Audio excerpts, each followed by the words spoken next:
It was a fine autumn morning as the tourist journey had led him to Mason de Sante, or private madhouse. As he rode up to the gateway, Monsignor Maillard, warden of the estate, met him himself. He was a portly, fine-looking gentleman of old school, with a polished manner and a certain air of gravity, dignity, and authority, which was very impressive. The warden ushered him into a small and exceedingly neat parlor, containing, among other indications of refined taste, many books, drawings, pots of flowers, and musical instruments. A cheerful fire blazed upon the hearth.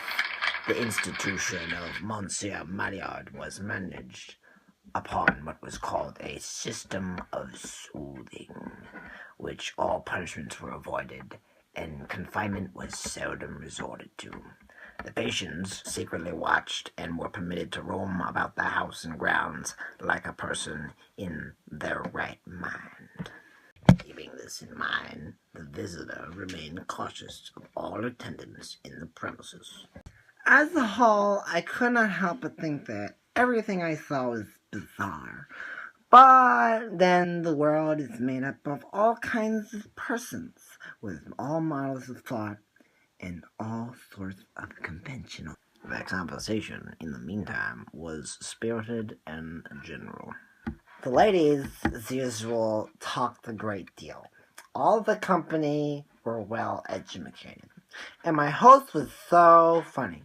He seemed quite willing to speak of his position as Mr. Bossy Pants of Monsanto de Sante, and indeed the topic of lunacy was, much to my surprise, a favorite one. Everyone had funny stories about the crazy people. We had a fella here once. Said a fat little gentleman. A fellow that fancied himself a teapot. Is it not especially common for the desire of quality goods to enter the brain of a lunatic? And then, said a tall man, we had here, not long ago, a person who had taken it into his head that he was a donkey. He was a troublesome patient, and we had much ado to keep him within bounds. For a long time he would eat nothing but thistles, but of his idea we soon cured him by insisting upon his eating nothing else. Then he was perpetually kicking out his heels like this. And then approached the warden. There was an ignoramus who mistook himself for a frog. By the way, he resembled in no little degree. I wish you could have seen him. His croak was just, was the finest note in the world. B flat. But then, cried the old lady at the top of her lungs, your Monsieur Balayard was a madman, and a very silly madman at best. For who, allow me to ask you, ever heard of a human teetotum? Madame Jessuahesi was a mere sensible person, as you know. She frowned upon mature deliberation that by some accident she had been turned into a chicken, but as such she behaved with propriety. She flapped her wings as so. Cock-a-doodle-doo, cock-a-doodle-doo.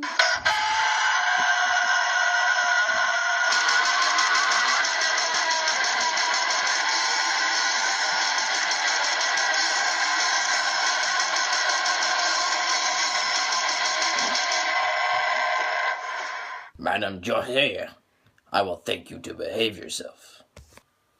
We are used to these things and care really very little about them. The lunatics, every now and then, get up and howl in concert. There was this one guy who was a birthday clown. What's wrong with birthday clowns? He was never invited to the birthday parties. Oh, dear God! I have no doubt of it. And how many do you have in charge here? At present time, we have not more than 10 altogether.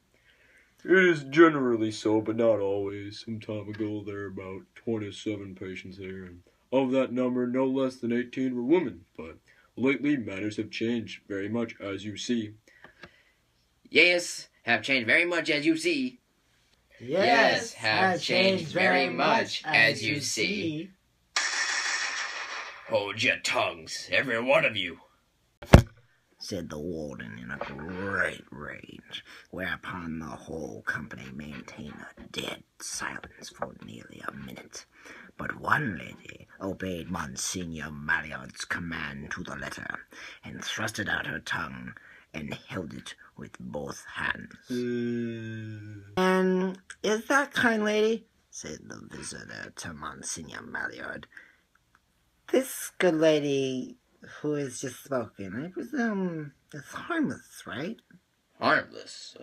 Why, what can you mean? She's only slightly touched. I take it for granted that she is partially not dangerously affected, right?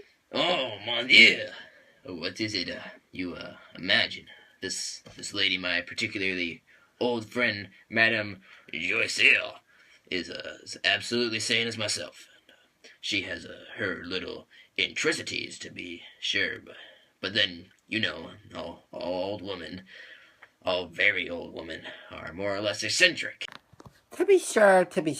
And then the rest of these ladies and gentlemen... All my friends and, my keepers, my very good friends and assistants. What? All of them? The women and all? Assuredly, we could not do at all without the women. And they are the best lunatic nurses in the world. They have a way of their own, you know. No one cuts people up with scissors like they do. To be sure, they behave a little odd, eh? They are a little queer. Don't you think so? Odd, queer. Why, do you really think so? We are not very prudish, to be sure, here in the South. Do pretty much as we please, enjoy life, and all that sort of thing, you know. And the new system is one of your own invention? Not altogether. Some portions of it are referable to Professor Tarr, of whom you have necessarily heard, and again there are modifications in my plan, which I am happy to acknowledge as belonging of right to the celebrated Feather, with whom, if I mistake not, you have the honor of an intimate acquaintance. I'm quite ashamed to confess that I have never even heard of the names of either gentleman before. Good heavens! I am forced to acknowledge my ignorance, but the truth should be held above all things. Nevertheless, I feel humbled to the dust not to be acquainted with the works of these, no doubt, extraordinary men. I will seek out their writings forthwith and pursue them with deliberate care. Monsieur Maillard, you have really made me ashamed of myself.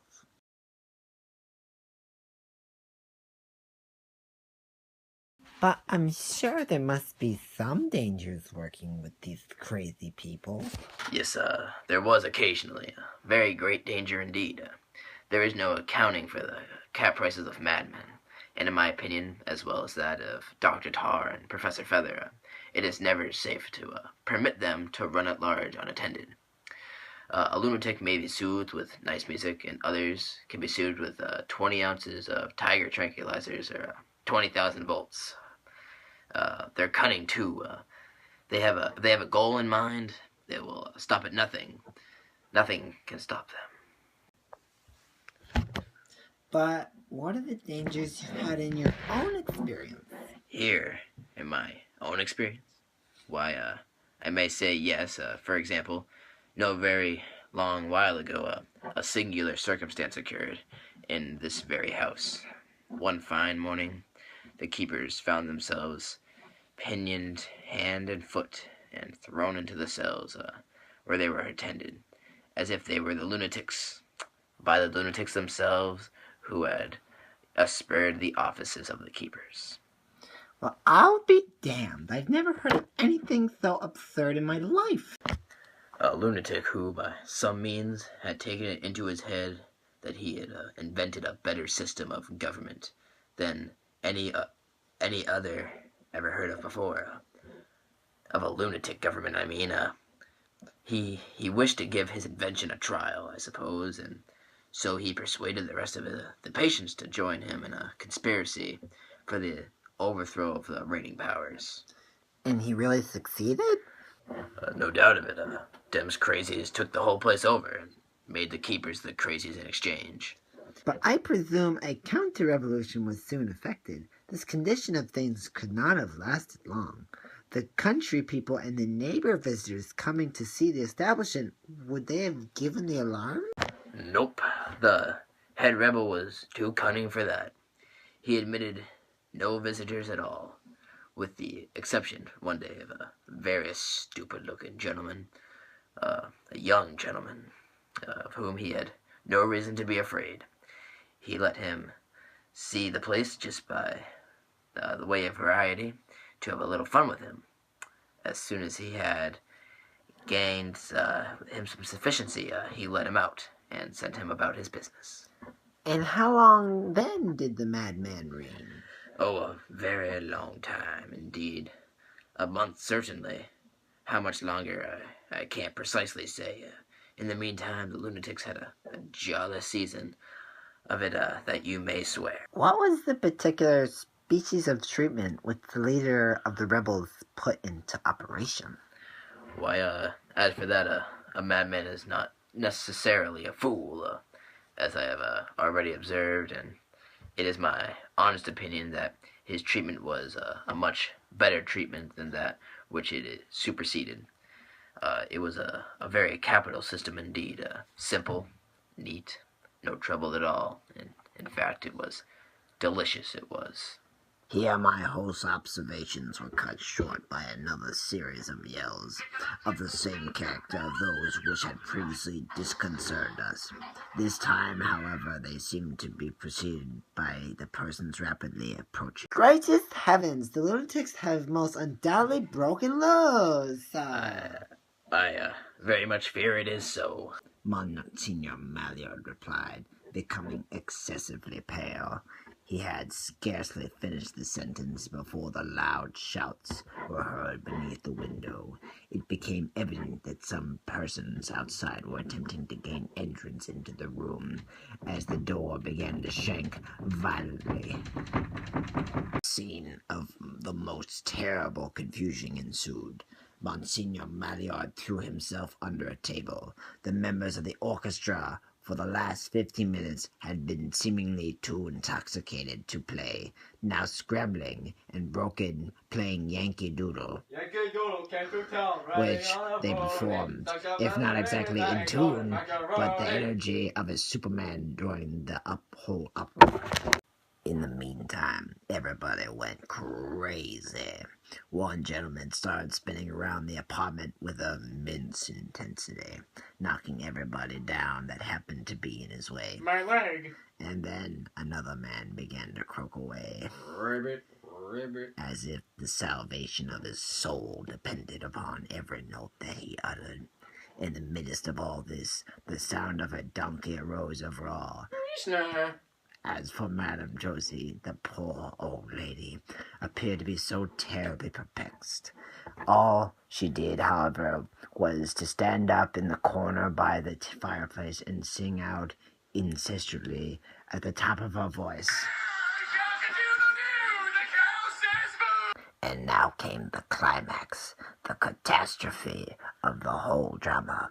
There seemed to be no resistance to the whooping and yelling and cock-a-doodle-dooing. Cock-a-doodle-doo. All of a sudden, the visitor looked in horror as the perfect army of fighting, stamping, scratching, and howling chimpanzee-like humans all attacked him at once. He received a terrible beating, after which he rolled under the sofa and laid still. After lying there for some 15 minutes, he realized what had truly going on. The soothing system had failed.